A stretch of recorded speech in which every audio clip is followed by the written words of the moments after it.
Welcome to the session on trigeminal nerve. The specific learning objectives of this session are to describe the trigeminal nerve under the following headings: the functional components, the intracranial and the extracranial course of the trigeminal nerve, its branches, and the applied anatomy of the trigeminal nerve. The cranial nerve nuclei and the functional components of the trigeminal nerve. The trigeminal nerve has two functional components, the special visceral efferent and the general somatic afferent. The nucleus belonging to the general somatic afferent are the mesencephalic nucleus, the chief sensory nucleus, and the spinal nucleus. And the nucleus belonging to the special visceral efferent component includes the motor nucleus of the trigeminal nerve. The mesencephalic nucleus is basically concerned with sense of proprioception, and the chief sensory nucleus is concerned with the sense of touch, and the spinal nucleus is concerned with the sense of pain and temperature.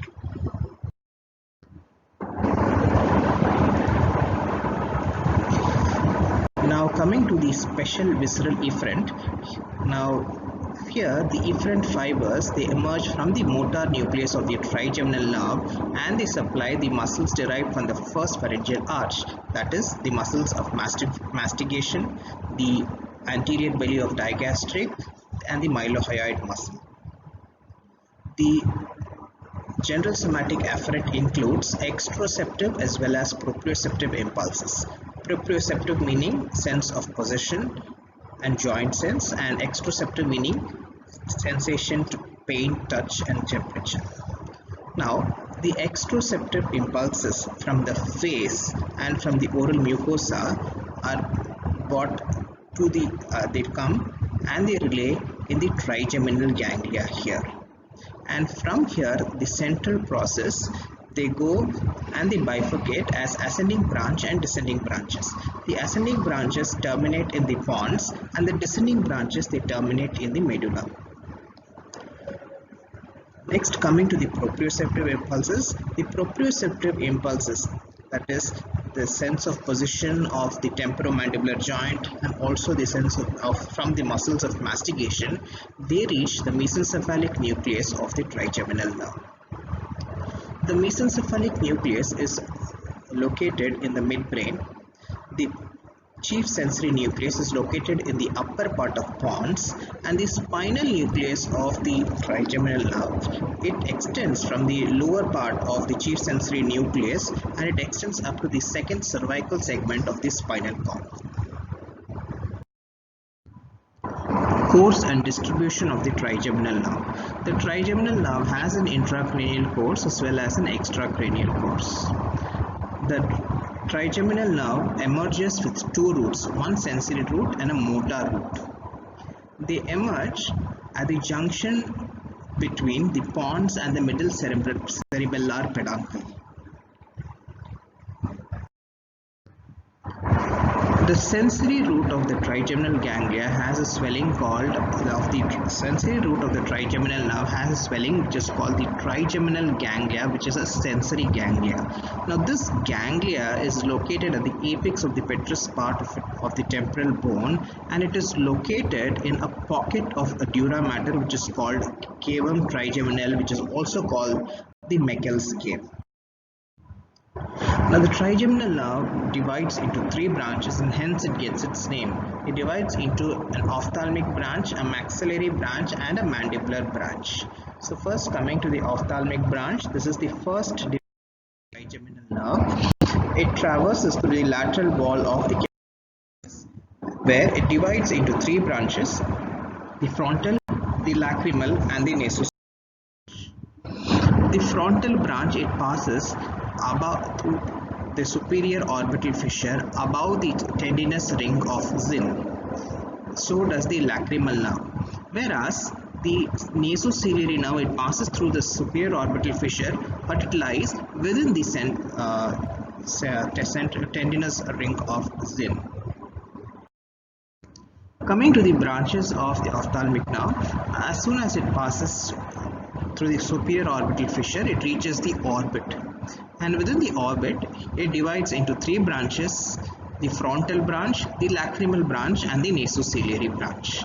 The frontal branch, it further divides into supratrochlear and supraorbital branch, which supply the skin over the scalp and the forehead. And it gives a lacrimal branch, which after supplying the lacrimal gland, it also supplies the lateral part of the upper eyelid. Then coming to the nasociliary branch, the nasociliary gives the following branches: the long ciliary branch, which are 2 in number, and the short ciliary branch, which are 6 in numbers.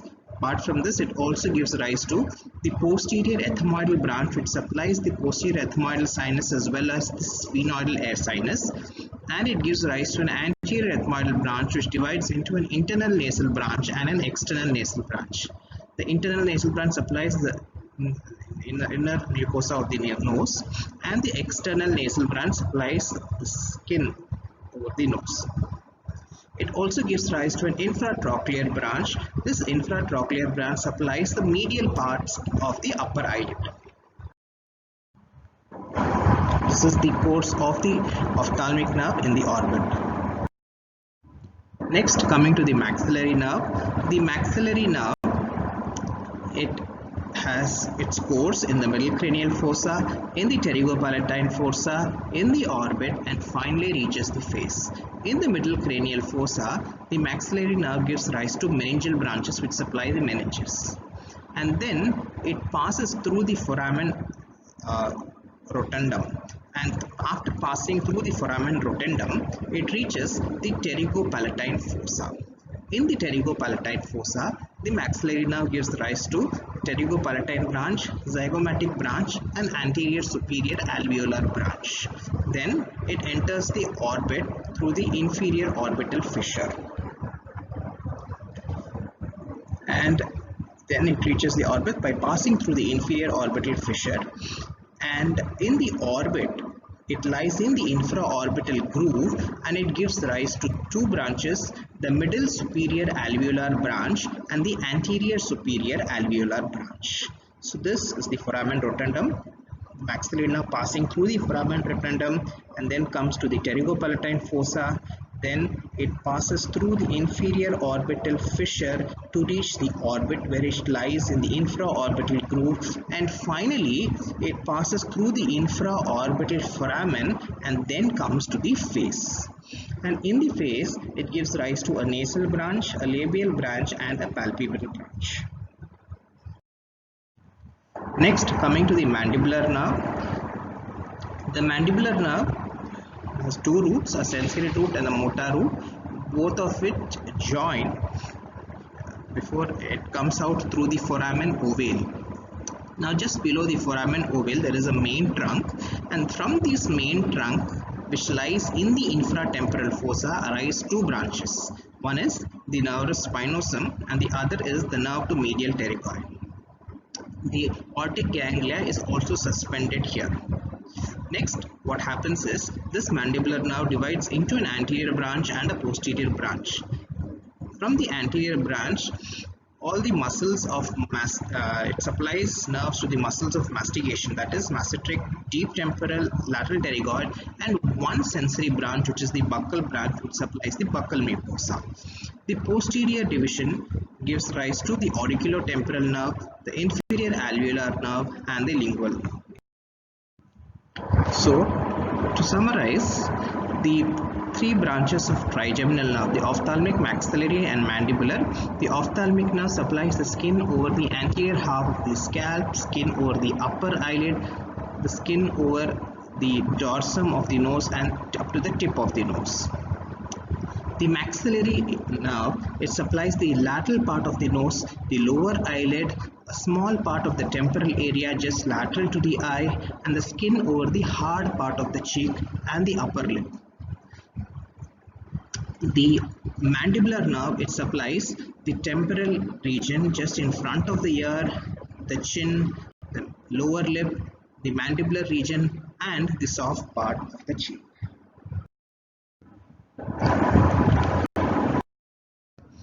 And coming to the applied anatomy, some of you might have undergone root canal treatments by an endodontist. And how are these root canal treatments done? usually they first make the lower jaw, the lower jaw sometimes numb. And how is it made numb?